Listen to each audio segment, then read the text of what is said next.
ڈر پیدا ہو، اس سے محبت بھی ہے اور دل میں اس کی عظمت بھی ہے.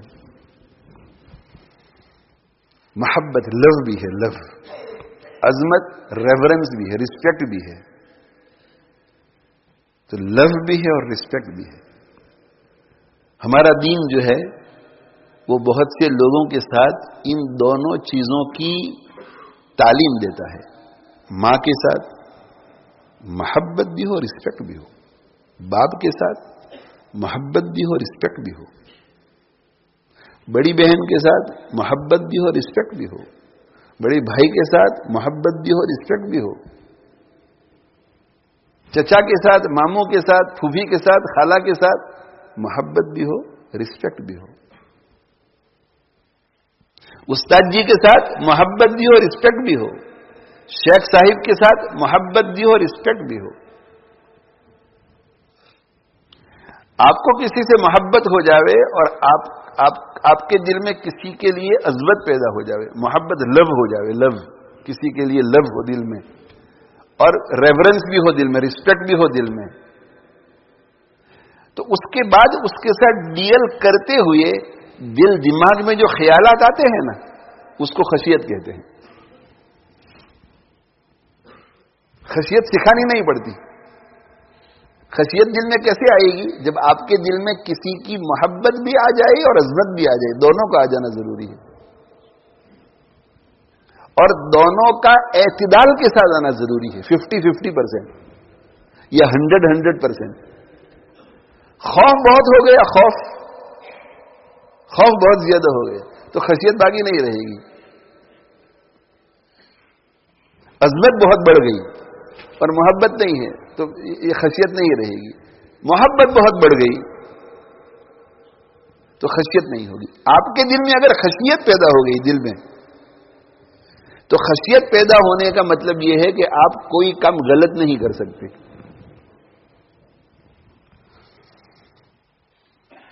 کوئی کام غلط نہیں کر سکتے. اب آپ کبھی کبھی دیکھتے ہیں کہ ماں کے معاملے میں ہم غلطی کر جاتے ہیں. ماں کے معاملے میں کیوں غلطی کر جاتے ہیں؟ اس سے کہ محبت ایکسیسو ہو جاتی ہے، عظمت گھٹ جاتی ہے.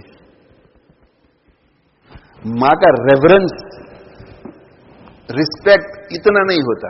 محبت بہت ہوتی ہے ماں کے لیے، تو ہم غلطی کر جاتے ہیں. ماں کے حقوق کی ادائیگی میں ذرا غلطی ہو جاتی ہے، ماں کی نافرمانی بھی ہو جاتی ہے. اور کبھی کبھی باپ کے ساتھ محبت کم رہتی ہے، عظمت بڑھ جاتی ہے. عظمت، رسپیکٹ اور ریورنس اتنا ہو جاتا ہے، وہ باپ ذرا سیریس موڈ میں رہتا ہے اس وجہ سے کہ وہاں بھی غلطی ہو جاتی ہے. کیا غلطی ہو جاتی ہے کہ عظمت چونکہ بہت زیادہ ہے، اس لیے دل میں خوف کا پہلو زیادہ ہے، خشیت نہیں، خوف کا پہلو. اور خوف کا پہلو زیادہ ہے تو باپ کے حقوق کی ادائیگی میں کوتاہی کرے گا. جہاں مار پڑنے کا اندیشہ ہوگا وہاں جھوٹ بول کر دھوکہ دے کر چلا جائے گا. اس لیے کہ عظمت زیادہ ہو گئی، محبت کم. تو عظمت بڑھ جاوے اور محبت کم رہ جاوے تو بھی گڑبڑ. محبت بڑھ جاوے، عظمت گھٹ جاوے تو بھی گڑبڑ. یہ خشیت نہیں ہے. خوف الگ چیز، خشیت کی بات ہو رہی ہے. یہ فیئر جو ہے اس کا نام خشیت ہے، اور یہ اندر کی چیز ہے. اور یہ اندر کی چیز ہے تو اس کا ڈیفینیشن بھی ایک الگ ہوگا. یہ تو خشیت، فیئر. وَمَن يُطِعِ اللَّهَ وَرَسُولَهُ وَيَخْشَ اللَّهَ، اور جو اللہ کو فیئر کرتا ہے، جو اللہ سے ڈرتا ہے. یہ تو ٹرانسلیشن ہوا، اس کا مطلب یہ نہیں ہے. مطلب یہ ہے کہ جو اللہ جل جلالہ وعم نوالہ کی عظمت اور محبت دونوں کو برابری کے حقوق دیتے ہوئے اپنے دل کو ان دونوں سے آراستہ کرتا ہے، اور آراستہ کرنے کے بعد دل کی اس کے بارے میں جو کیفیت ہوتی ہے معاملہ کرنے میں، اس کو خشیت کہتے ہیں. اب یہ کبھی غلطی نہیں کر سکے گا، غلطی نہیں کر سکے گا. محبت بھی ہے اور عظمت بھی ہے اور ایکول ہے دونوں. اپنے والد کے ساتھ جھوٹ کبھی نہیں بولے گا، باپ کو دھوکہ کبھی نہیں دے گا. خشیت ہے باپ کی. اللہ جل جلالہ وعم نوالہ نے خشیہ کا لفظ استعمال کیا ہے کہ اپنے دل میں خشیہ پیدا کرو، میری خشیہ پیدا کرو. اللہ کی خشیت اگر میرے بھائیوں ہمارے دلوں میں پیدا ہو جائے تو اللہ جل جلالہ عم نوالہ کے معاملے میں ہم کبھی بھی غلطی نہیں کریں گے. خشیت پیدا ہو جائے تو اللہ کے معاملے میں ہم کبھی غلطی نہیں کریں گے. اور ہم چونکہ انسان ہے تو کبھی کبھی ایسا ہوتا ہے. قلب جو ہے قلب، وہ قلب کا معنی ہے الٹ پلٹ ہونا. ایسے الٹ پلٹ ہونا، جیسے فیدر ہوتا ہے اور ہوا چلتی ہے، لیف ہوتا ہے، پتا ہوتا ہے اور ہوا چلتی ہے تو وہ الٹ پلٹ ایسے ہوتا ہے نا، تو ایک حالت پر نہیں رہتا. تو قلب کا معنی الٹ پلٹ ہونا. یہ دل کو قلب اس لیے کہتے کہ ایک حالت پر نہیں رہتا. کبھی دل میں بہت زیادہ خوشی ہے تو کبھی خوشی کم ہو جاتی ہے، کبھی غمی بہت بڑھ جاتی ہے تو کبھی غمی کم ہو جاتی ہے. کبھی کسی دل کو کھانے کو دل کرتا ہے تو کل اسی چیز کو کھانے کو دل نہیں کرتا. یہ قلب الٹ پلٹ ہوتا ہے. تو کبھی کبھی ایسا ہوتا ہے کہ ہم انسان ہیں، اس لیے عظمت اور محبت ایگزیکٹلی سیم نہیں ہوتی. کبھی کبھی خشیت، یہ عظمت کم ہو جاتی ہے اور محبت بڑھ جاتی ہے. کبھی محبت گھٹ جاتی ہے، عظمت بڑھ جاتی ہے. اس وقت غلطی ہو جاتی ہے، تو کبھی کبھار غلطی ہو جاتی ہے. مگر غلطی ہو جاتی ہے تو یہ ایسے کمی بیشی ہوئی نا. ہاں، یہ عظمت گھٹ گئی تو غلطی ہو گئی.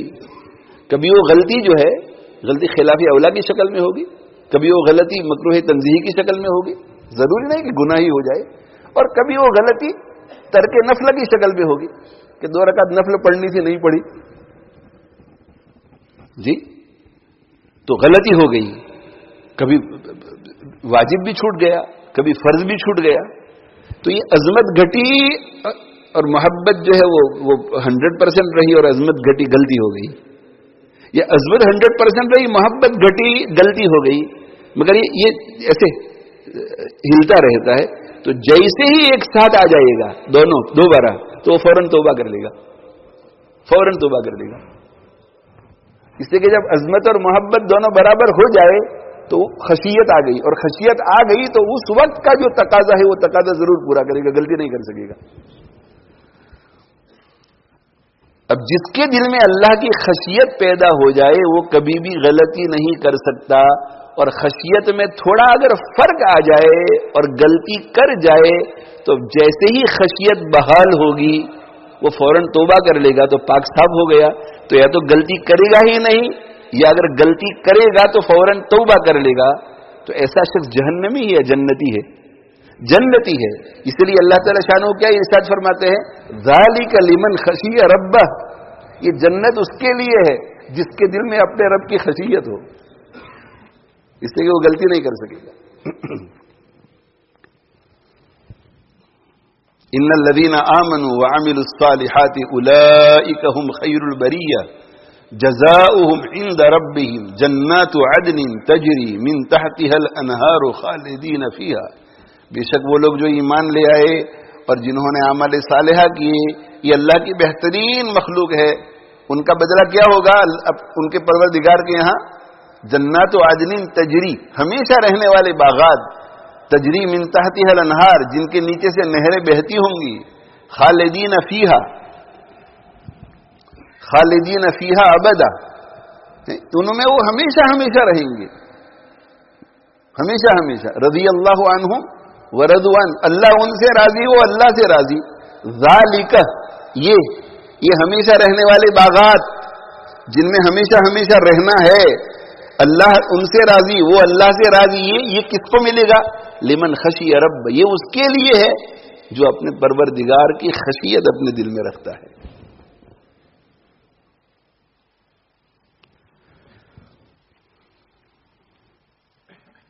اس میں وہ نفرت والا خوف نہیں ہوتا.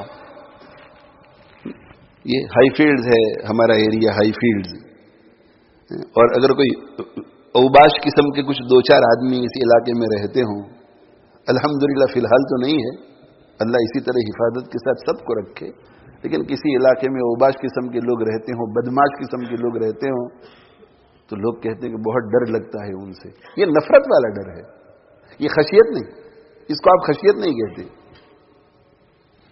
خشیت سانپ سے ڈر لگتا ہے، یہ خشیت والا ڈر نہیں ہے. باہر بہت اندھیرا ہے اور بجلی چمک رہی ہے اور بادل گرج رہے ہیں، آندھی ہوا چل رہی ہے، باہر نکلنے میں ڈر لگتا ہے، یہ خشیت نہیں ہے. اس لیے کہ آپ کے دل میں کس کی محبت ہے، کس کی عظمت ہے. خشیت اس ڈر کو کہتے ہیں جو محبت اور عظمت کے نتیجے میں آئے. جیسے فرما بردار بیٹا اپنے والد سے ڈرتا ہے، تو آپ پوچھیں کہ you are scared of your father, you don't like him, he doesn't like you, تو کہ نو آئی لائک ہم، آئی لو ہم، ہی لوز می ایز ویل. تو پھر فیئر کیا ہے؟ وہ محبت اور عظمت اتنی ہے کہ I don't want to do anything that will displease him. یہ خوف، یہ ڈر، اس کو خشیہ کہتے ہیں. عظمت بھی ہو اور محبت بھی ہو.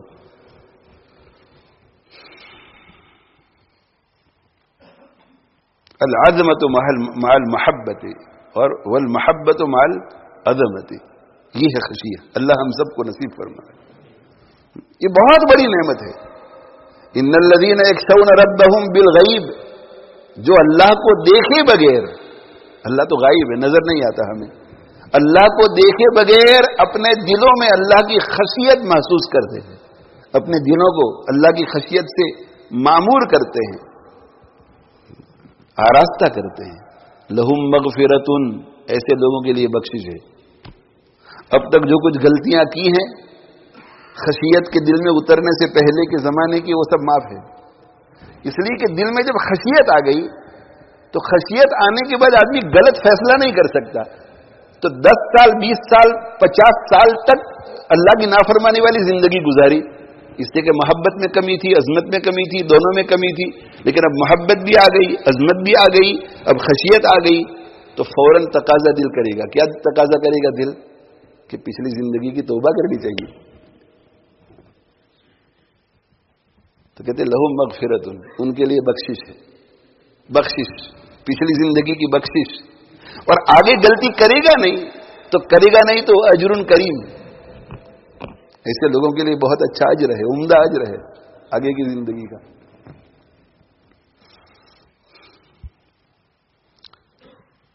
تو خشیت جو ہے، اللہ تعالیٰ سے دعا مانگو. کیا دعا مانگو جی؟ کیا دعا مانگو بھائی؟ یہ اللہ خشیت عطا فرما. کیا مانگو دعا؟ یہ اللہ اپنی خشیت عطا فرما، یہ اللہ اپنی خشیت عطا فرما. آپ صلی اللہ علیہ وسلم بھی دعا کرتے تھے، اللہم اقسم لنا من خشیتک ما تحول به بیننا وبین معاصیک. اے اللہ ہمیں عطا کیجئے، ہمارے لیے تقسیم کیجئے اور ہمیں ہمارے لیے ہماری قسمت میں لکھیے، ہمیں دیجئے. کیا دیجئے؟ من خشیتک، آپ کی خشیت کا کچھ حصہ ہمیں بھی دیجئے. خشیت ما تحول به بیننا وبین معاصیک، وہ جو حائل بن جائے ہمارے اور آپ کی نافرمانی کے درمیان. خشیت آ گئی تو اللہ کی نافرمانی اور ہمارے درمیان ایک پردہ پڑ جاتا ہے.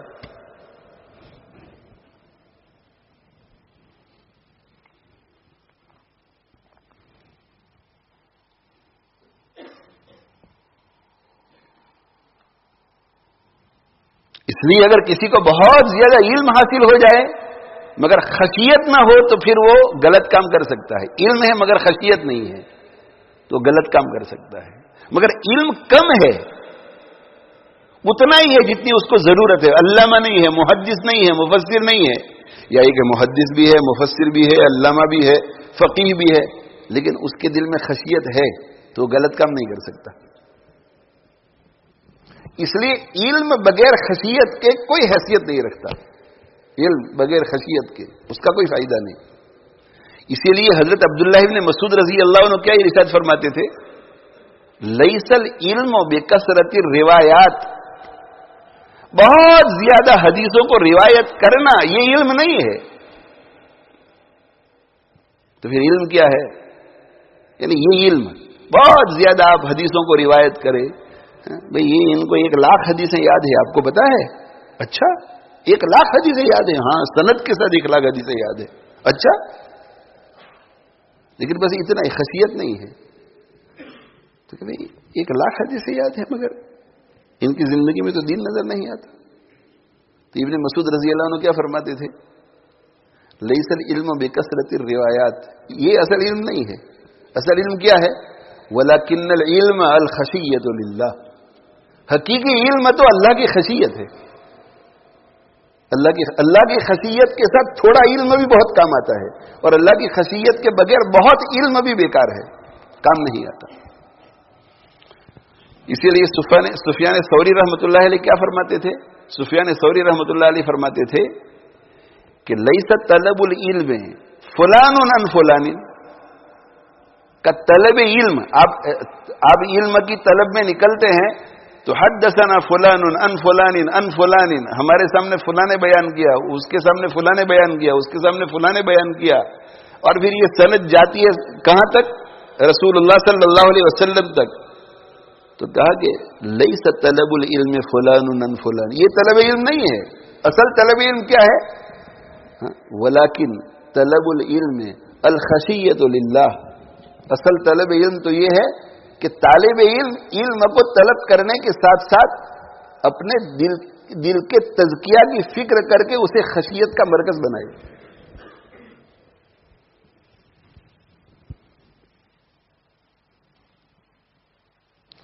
اسی لیے قرآن مجید میں اللہ تعالی شانہ نے علماء کے لیے خشیت کو لازم قرار دیا ہے. یہ خاص وصف ہے علماء کا. انما یخشی اللہ من عبادہ العلماء، اللہ کے بندوں میں سے حقیقی معنی میں خشیت رکھنے والے تو علم والے ہی ہیں. اس کا مطلب یہ کہ جن کے پاس علم کے ساتھ خشیت ہے وہ حقیقی معنی میں علماء ہیں، اور جن کے پاس علم ہے مگر ساتھ میں خشیت نہیں، وہ حقیقی معنی میں علماء نہیں ہے. امام شعبی رحمہ اللہ تعالی ارشاد فرماتے تھے کہ العالم من یخاف اللہ، عالم وہ نہیں جو بہت زیادہ علم، عالم تو وہ ہے جو اللہ سے ڈرتا ہے، جس کے دل میں اللہ کی خشیت ہے. اور امام مجاہد رحمۃ اللہ علیہ کا بھی اسی طرح کا مقولہ ہے کہ الفقیہ من یخاف اللہ. فقیہ کون ہے؟ فقیہ وہ ہے جس کا دل اللہ کی خشیت سے لبریز ہے. اور یحییٰ ابن ابی کثیر کیا فرماتے ہیں کہ العالم من یخشی اللہ، عالم وہ ہے جو اپنے دل میں اللہ کی خشیت پاتے، وہ حقیقی معنی میں عالم ہے. کم علم ہے مگر خشیت ہے، یہ حقیقی معنی میں عالم ہے. اس لیے کہ اس کا علم اسے نفع دے گا، اس کا علم اسے نفع دے گا. تو ایک ایسا عالم ہے جس کے دل میں خشیت نہیں ہے، اس کا علم نافع نہیں، علم غیر نافع ہوگا. اور ایسا عالم جس کے دل میں خشیت ہے، اس کا علم اسے نفع دے گا، اس کے پاس علم نافع ہوگا. اسی لیے ہمیں کیا دعا سکھائی گئی ہے؟ اللہم انی اسألک علما نافعا، اے اللہ مجھے علم نافع عطا فرما. اس کا مطلب یہ ہے کہ اے اللہ علم کے حروف کے ساتھ ساتھ مجھے خشیت بھی عطا فرما، تاکہ یہ جو میں علم حاصل کر رہا ہوں اس پر میرا عمل بھی ہو جائے. اور پناہ مانگی گئی اللہم انی اعوذ بک من علم لا ینفع، اے اللہ میں آپ کی پناہ مانگتا ہوں ایسے علم سے جو مجھے نفع نہ پہنچائے. اس کا مطلب یہ کہ اللہ یہ میں جو الفاظ یاد کر رہا ہوں، حدیثیں یاد کر رہا ہوں، تفسیر کے اقوال یاد کر رہا ہوں، اس کے ساتھ ساتھ مجھے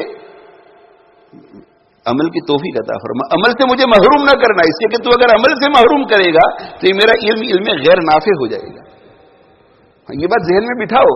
یہ معنی نہیں کہ علم نافع دینی علم ہے اور علم غیر نافع دنیاوی علم ہے، نہیں، یہ تقسیم نہیں ہے. علم نافع بھی دینی علم ہے اور علم غیر نافع بھی دینی علم ہے، مگر فرق یہ ہے کہ وہ دینی علم جس کو حاصل کرنے کے بعد عمل کی توفیق ملے تو یہ علم نافع ہے، اور وہ دینی علم جسے حاصل کرنے کے بعد عمل کی توفیق نہ ملے وہ علم غیر نافع ہے.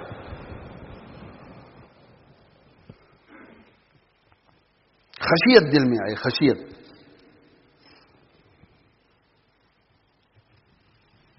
اللہ مجھے آپ کو خشیت عطا فرمائے. بھائی اللہ سے مانگو، اس سے کہ بہت بڑی نعمت ہے. جس کو خشیت مل جاتی ہے پھر وہ غلط کام نہیں کر سکتا، پھر وہ شریعت مطہرہ کے معاملے میں سستی نہیں کر سکتا. ہاں، پھر فرائض بھی اس کی زندگی میں ہوں گے، واجبات بھی اس کی زندگی میں ہوں گے،